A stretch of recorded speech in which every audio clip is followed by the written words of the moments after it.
Баршаңызға сәлем, сіздермен бірге әсем. Мен сіздерге бүгін ең сәтті шыққан бауырсағымның видео рецептісімен бөлісетін боламын.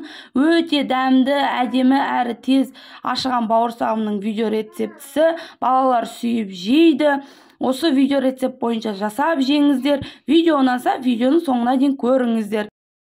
Және де ең бірінші жылы сүтімізге осылай сүтті жақсылап жылтып алыңыздар.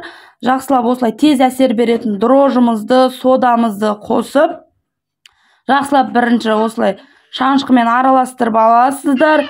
Осылай беті көбік болып осылай әсер береді сода қосқаннан кейін.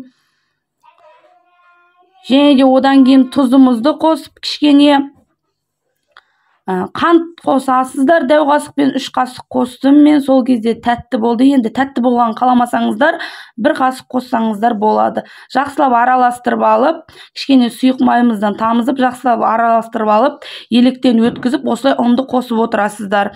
Қанша мөлшерде керек, қандай заттар керек, видеоның астына описаниеге қалдыратын боламын достар. Осылай жақсылап видеода көріп тұрғандарыңыздай жақсылап иін қандырып, әдемі қолға жабыспайтын жұмсақ қамыр елеп алатын боламыз. Міне видеода көріп тұрғандарыңыздай осылай алып, сәл май тамызып, жақсылап домалақтап, қақпағын жауып, орап, жарты сағатқа, 1 сағатқа, 2 сағатқа қоятын боласыздар. Қамырыңыз көтерілгенше.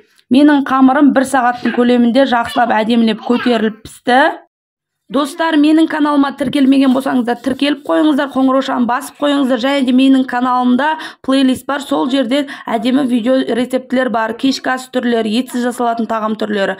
Және де міне менің қамырым 1 сағат көлемінде әдемілеп жақсылап көтерілді, ашыды. Енді осыны 3-ке бөліп алып, видеода көріп тұрғандарыңыздай жақсылап шетіне жаятын боламыз.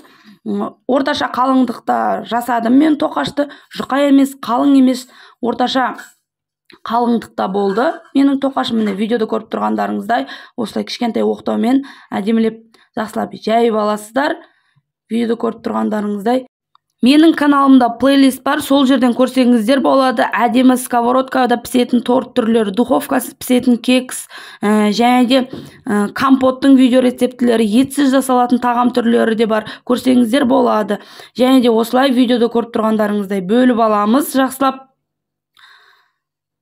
легенге ұнымызды сеуіп, осылай жақсылап жинап алатын боламыз. Тоқаш пісіретін қазаныңызға май құйып алып, осылай қыздырып алып, май қызған кезде осылай тоқаштарымызды салып, 2 бетін қызартып, әдемілеп пісіріп алатын боласыздар. Міне видеода көріп тұрғандарыңыздай шанышқының көмегімен осылай екінші бетіне аударып, жақсылап пісіріп алыңыздар. Жақсылап осылай 2 бетін қызартып алыңыздар, және де сүзіп алыңыздар. Майдан ажыратып, осылай жақсылап майын сорғытып сүзіп алыңыздар. Тарелкаға салфетка қойыңыздар, салфетка төсеңіздер, сол кезде салфетка қалған майын сіңіріп алатын болады. Міне видеода көріп тұрғандарыңыздай жұмсақ, әдемі тоқаш пісті.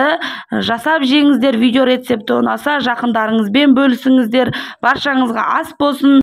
Өз пікірлеріңізді комментарийда жаза кетіңіздер достар.